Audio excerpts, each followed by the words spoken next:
In the quiet halls of Balmoral, whispers began to echo a farewell unlike any the monarchy had ever seen. King Charles, frail yet determined, was preparing to announce a decision that would shake the very core of the crown. The air carried a weight it had not known since the passing of Queen Elizabeth. Balmoral, once the Queen's sanctuary, had become Charles's chosen stage of reckoning. Every corridor seemed charged with anticipation, every room cloaked in unease, as though the very walls sensed history waiting to erupt. For generations, Balmoral had been the setting for private reflection, family retreat, and moments shielded from the relentless gaze of the world. But now, it was transformed into something entirely different, an arena where tradition would collide with revelation. The king's frailty was no longer a secret. Each step was slower, his posture less commanding, and his voice, though steady, betrayed a tremor of exhaustion. Shadows of his health loomed over the monarchy, igniting questions that courtiers dared not speak aloud. If not now, when would the inevitable come? Inside the estate, movement became calculated and cautious. Members of the household spoke in hushed tones, their glances betraying awareness of something extraordinary. Rumors of a gathering spread, though no one dared to confirm it. Invitations had not been extended in the usual ceremonial manner. Rather, they appeared as discreet summons, drawing certain family members and excluding others. The tension thickened, leaving even the most seasoned advisors unsettled. Balmoral's silence was deceptive. It masked a storm that threatened to shatter centuries of tradition. Behind closed doors, staff found themselves bound by silence. Charles had given strict orders: no leaks, no whispers to the press, no hints of what was about to unfold. Phones were confiscated, corridors secured, and servants warned that one misstep would end their tenure in disgrace. This secrecy was not typical protocol. It was deliberate, controlled, and absolute. Something monumental was about to happen, and the king intended it to remain untarnished until the moment he chose to speak. And then came Catherine. She arrived quietly, without fanfare, yet her presence spoke volumes. To some, it was merely another gathering in which the Princess of Wales dutifully participated. To others, it was a sign that this day carried far more weight than any before. Catherine, graceful and composed, walked into Balmoral with the unspoken awareness that all eyes were upon her. Those who noticed could not deny the subtle shift in atmosphere. Her arrival seemed to confirm suspicions that the king's decision would involve her in ways few could have imagined. Whispers filled the silence. Was this gathering about succession? Was it a farewell to the monarch they knew, or the unveiling of a successor none had anticipated? The staff exchanged furtive glances, sensing that the answer lay in Catherine's quiet composure. She did not seem merely a guest. She seemed central, poised, almost as if she had been summoned not just to witness history, but to carry it forward. The unspoken tension was unbearable. Courtiers and family alike could feel the finality in the air. This was not simply another retreat, nor was it a ceremonial remembrance. It was Charles reckoning his moment to rewrite what the monarchy meant in his final chapter. And though he had not yet spoken a word, every breath, every hesitation, carried a single haunting question. Was this to be the king's last act as sovereign? But what unfolded next at Balmoral was not simply a farewell. It was a coronation in disguise, one that blindsided the nation and the royal family alike. With trembling hands and a gaze heavy with finality, Charles broke royal tradition with words no one expected. "My last act, I name Catherine as head of state." The sentence hung in the air, sharp and shattering, echoing through Balmoral as if time itself had frozen. For a man who had waited decades to wear the crown, to now surrender its weight so abruptly was unthinkable. His voice, cracked by emotion, carried both fragility and defiance. And in that moment, centuries of carefully guarded tradition seemed to crumble with a single breath. The silence that followed was deafening. Members of the royal family sat in disbelief, eyes locked on the king, unable to process what had just been spoken. Some shifted uneasily in their seats, others avoided each other's gaze, but no one dared to interrupt. The enormity of Charles's declaration was undeniable. He had chosen not his son, not his blood heir, but his daughter-in-law, the woman the people adored, the woman who symbolized the future. The monarchy had tried to resist, yet could no longer ignore. Tears welled in Charles's eyes as he struggled to maintain composure. The burden of duty, the relentless scrutiny, The years of being compared to others, all of it culminated in this moment of release. For him, Catherine represented loyalty without condition. She had carried herself with quiet grace, never faltering in the face of pressure, never allowing scandal or ambition to overshadow her role. She was the figure who bridged the monarchy with the people, embodying not just royal decorum, but compassion, resilience, and dignity. In his frailty, Charles recognized that her ascension would not just preserve the monarchy, it would redeem it. But if Catherine's rise was Charles's redemption, it was Camilla's ruin.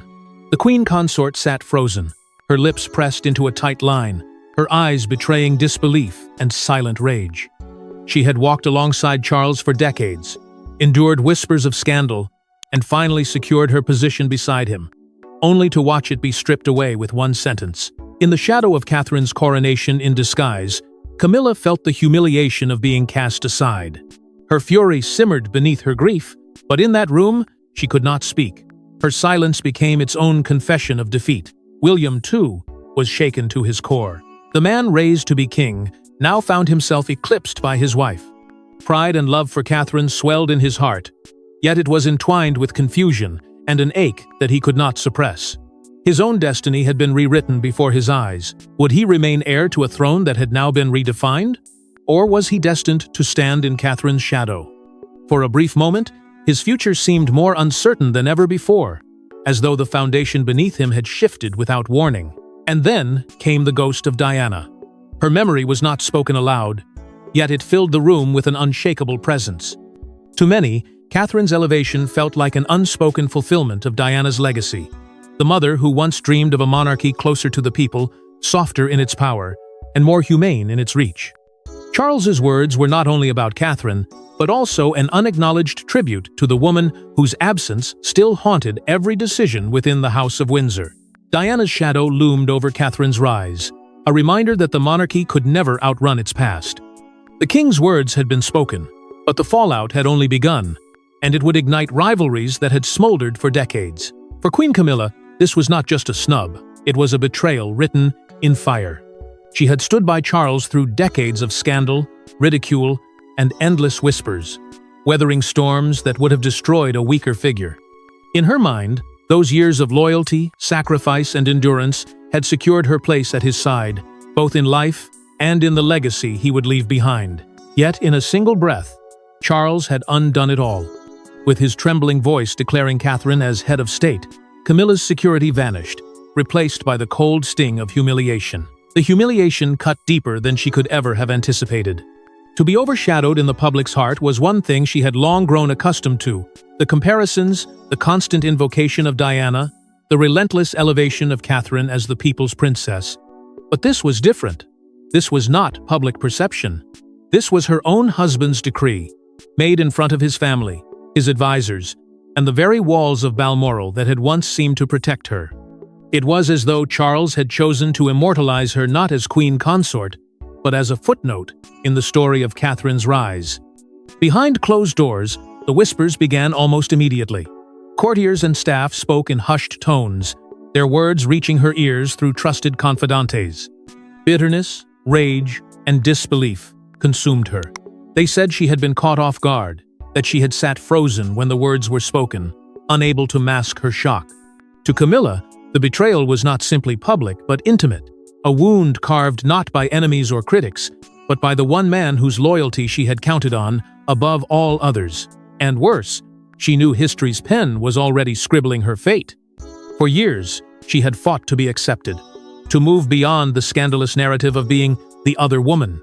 Slowly, painstakingly, she had reshaped her image, stepping into a position of respect.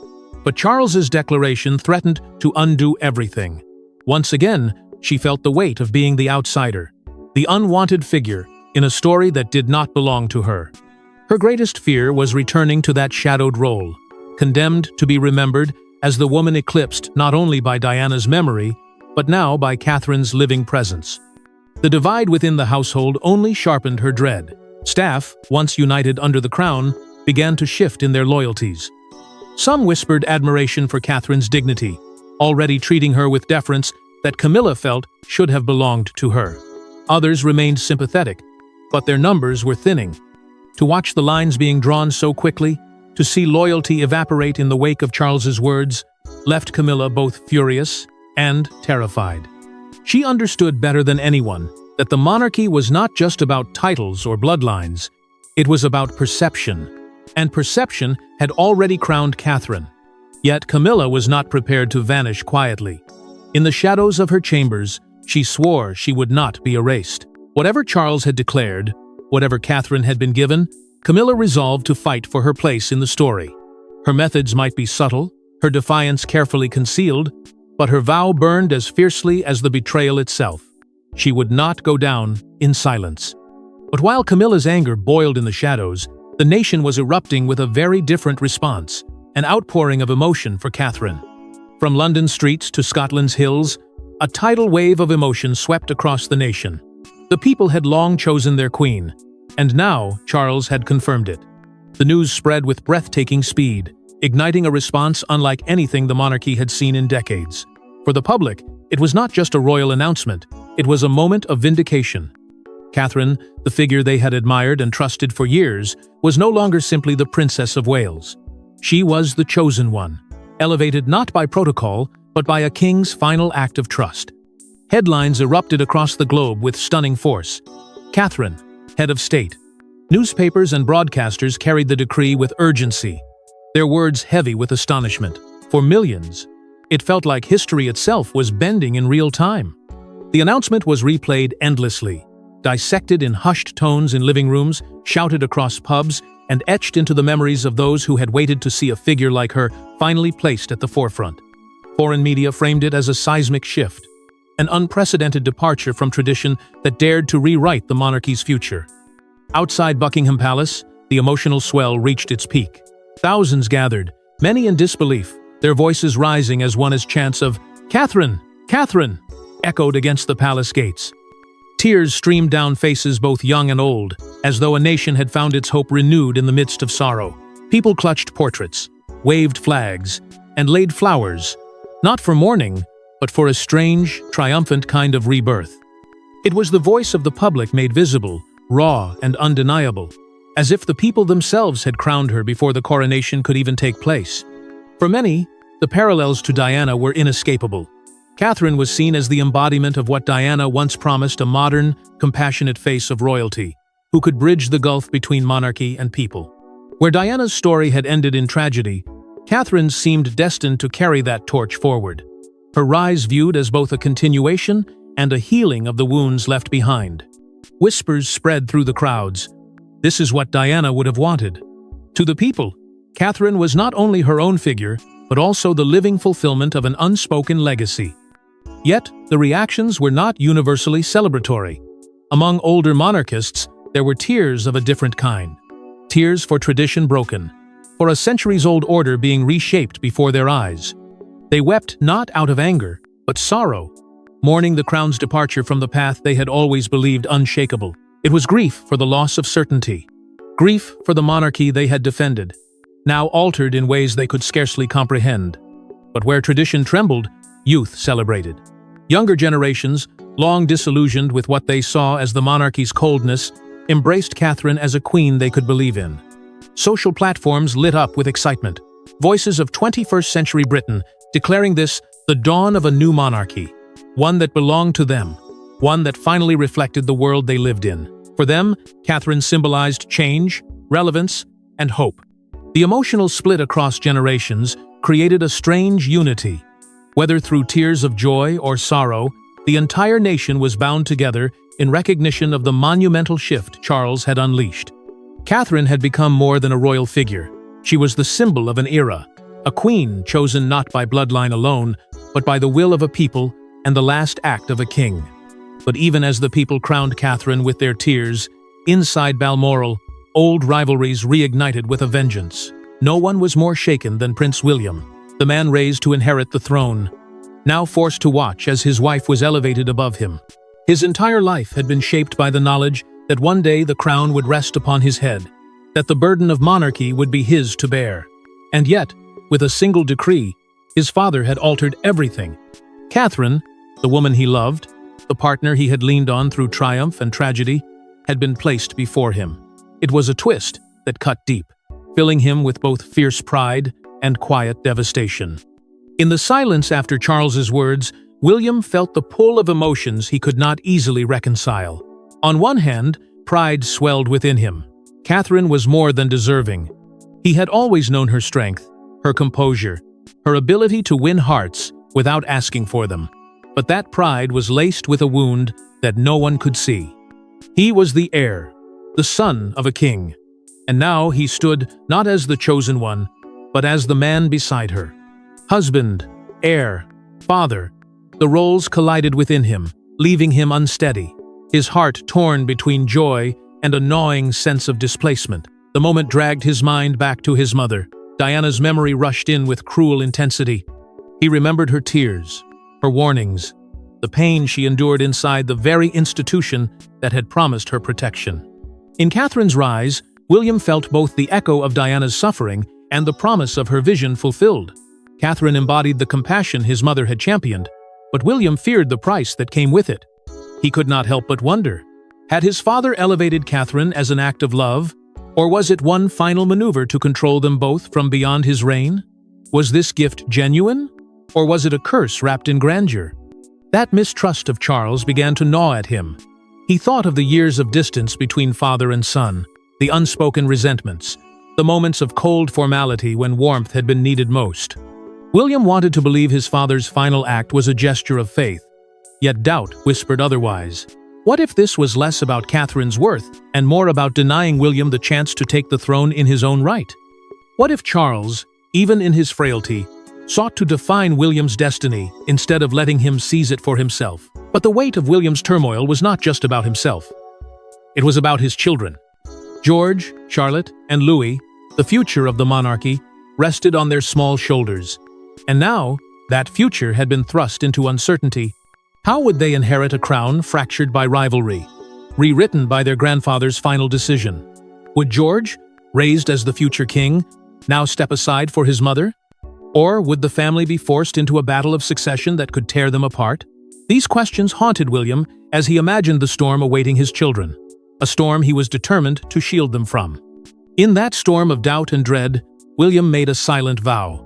Whatever came, he would not let Catherine carry this burden alone. He would stand at her side, not behind her, not above her, but with her. If the crown had chosen her, then he would ensure its weight did not break her spirit. His love for Catherine, his duty as a father, and his loyalty to Diana's memory bound him to a promise stronger than any title. But as William wrestled with his conscience, another figure was preparing to strike back, one who had long felt cast aside. When Harry learned of Charles's last act, his fury was volcanic. He saw in it not a blessing for Catherine, but a final insult to him and his children. For years he had felt the sting of exclusion, the sense that his branch of the royal family had been quietly erased from the inner circle. But now, with the king's dying declaration, that suspicion became reality. By naming Catherine as head of state, Charles had not only bypassed William, but had cut Harry's line from the crown's narrative entirely. To Harry, it was not Catherine's triumph that hurt most. It was the brutal confirmation that his children would never belong. The rage only deepened as Meghan's voice rose beside him. She, too, saw the decree as a cruel rewriting of history, one that repeated the very wounds Diana had endured. Meghan reminded Harry of his mother's struggles, of how she had been silenced, marginalized, and cast aside. Now, decades later, Harry believed he was witnessing the same cycle his wife and children pushed out, denied their place, and wrote out of the story Charles wanted the monarchy to tell. The parallels to Diana's ghost haunted him, making his father's last act feel less like a royal decision and more like an unforgivable betrayal. His fear for Archie and Lilibet clawed at him. What would become of them in this fractured monarchy? Would they grow up as outsiders forever? Their titles and birthrights discarded? Their lineage dismissed? Harry had always fought for a future where his children would not endure the pain he had known, but now he felt powerless. Catherine's rise, however justified in the eyes of the world, symbolized the permanent shutting of doors for his own family. It was a wound that no public words of unity could ever heal. Across the Atlantic, phone calls turned bitter and explosive. Raised voices echoed through the walls of Montecito as Harry vented his fury to confidantes and allies. He spoke of betrayal, of a monarchy determined to erase him, of a father who had chosen Catherine over his own son. His anger was raw, unfiltered, pouring into late-night calls that left even his closest friends shaken. Each word was a firestorm waiting to ignite, each confession a potential leak that could rattle Buckingham Palace. And leak it did. Within days, whispers of Harry's rage began to circulate in the press. Quotes attributed to him painted a portrait of a prince betrayed, his anger now weaponized in headlines across tabloids and broadcasts. Erased, cast out, unforgiven. The words struck like arrows at the monarchy's carefully managed image, exposing the deep cracks beneath the crown's polished surface. Harry's fury was no longer private. It was a public storm, threatening to engulf his father's final act. The question that consumed everyone was whether Harry would go further. Would he speak out directly, denouncing Charles's decision before the world? Would he take to interviews, memoirs, or even a stage to condemn the monarchy once and for all? The possibility lingered in the air like thunder before lightning, the anticipation of a strike that could divide the royal family beyond repair. But as Harry's rage thundered across oceans, another royal voice emerged, one that carried quiet authority and could not be ignored.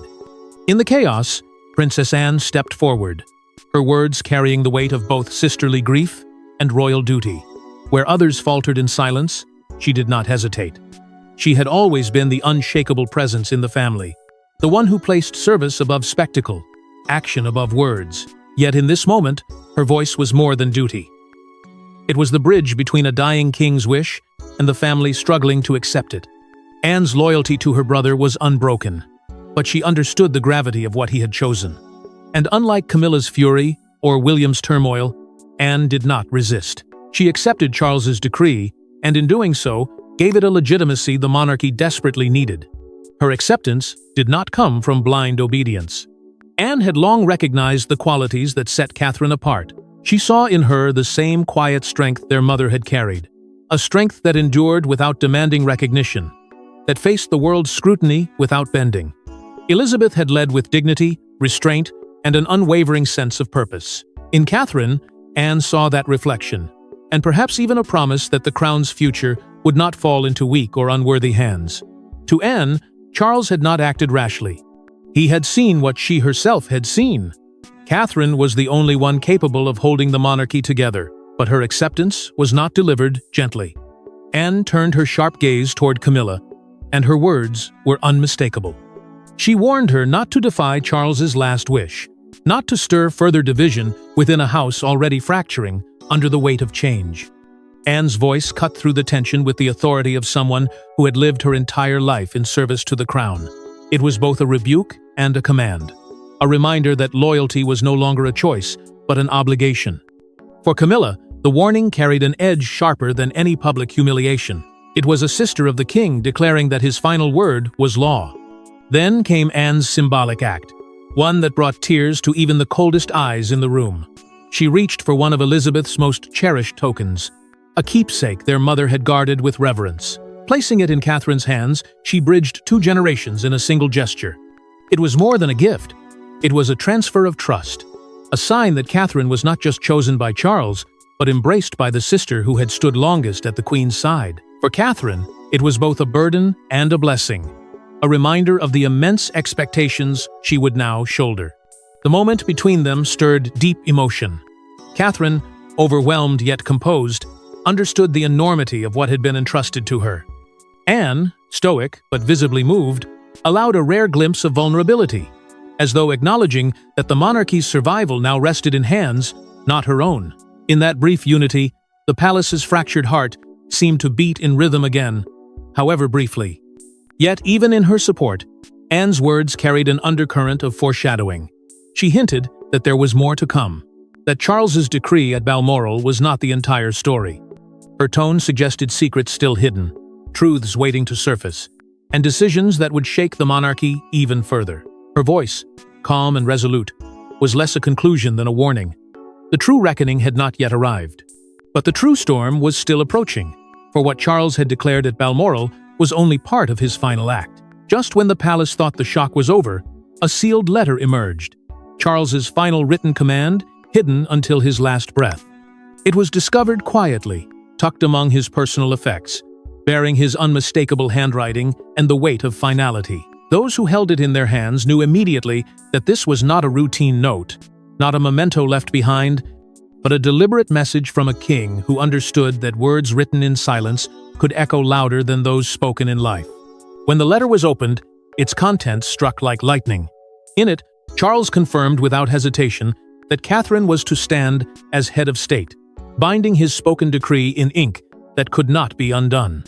This was not a fleeting decision of failing health, nor an emotional declaration made in the heat of farewell. It was calculated, intentional, and sealed with his conviction. With that letter, the ambiguity was gone. The monarchy now had a future carved not by lineage alone, but by choice, and Catherine stood firmly at its center. But the letter carried more than politics. It carried a confession. Within the carefully chosen words, Charles addressed the ghost, who had never left him, Diana. He wrote of guilt that had haunted him for decades, of choices that had fractured a family and left scars upon his sons. He spoke of his love for her, his regret at failing to protect her, and his desperate wish that in Catherine, the monarchy might at last make peace with the shadow of the woman it had lost. His vulnerability bled through every sentence, leaving even his harshest critics unable to ignore the humanity within the king's final words. There was also the haunting acknowledgement of time slipping away. Charles admitted in the letter that he had little left, that his body was failing him faster than his spirit could endure. It was not written as a plea for pity, but as a testament to urgency. He wanted no confusion, no doubt, no chance for the crown to fracture further once he was gone. His words were not only a decree, but a safeguard, a way to anchor the monarchy against the storms he knew were coming. As the letter was read aloud, the royal family reacted in silence that spoke louder than cries ever could. William lowered his head, caught between pain and pride. Catherine's composure wavered as the weight of permanence settled upon her shoulders.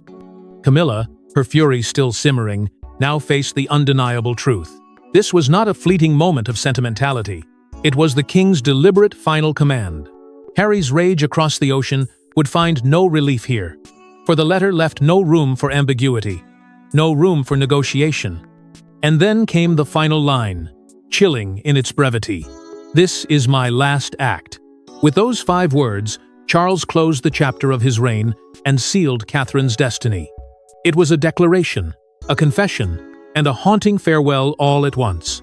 His last act was not of kingship, but of transformation, one that bound the monarchy to Catherine's name forever. And with those words, the monarchy itself seemed to tremble, as if the ghosts of its past had finally claimed their victory. As the nation mourned and the palace braced for change, Catherine stood at the threshold of history, not by choice, but by Charles's decree. Her eyes, heavy with both grief and resolve, carried the knowledge that her life had been reshaped in an instant. She did not seek the crown, yet it had been placed upon her by the hand of a dying king, who saw in her the only hope for the monarchy's survival. With quiet grace, she acknowledged his final act, a tearful tribute to the man who had entrusted her with the most fragile of legacies. Beside her, William's voice was steady but solemn. He vowed to stand as her protector, her partner, and her shield against the storms that would surely come. In his presence, Catherine's burden became shared, a partnership forged not only by love, but by destiny. Yet, the scene was not without shadows. Camilla's figure receded into the background, her influence diminished, her power shattered by a single sentence that had erased decades of ambition.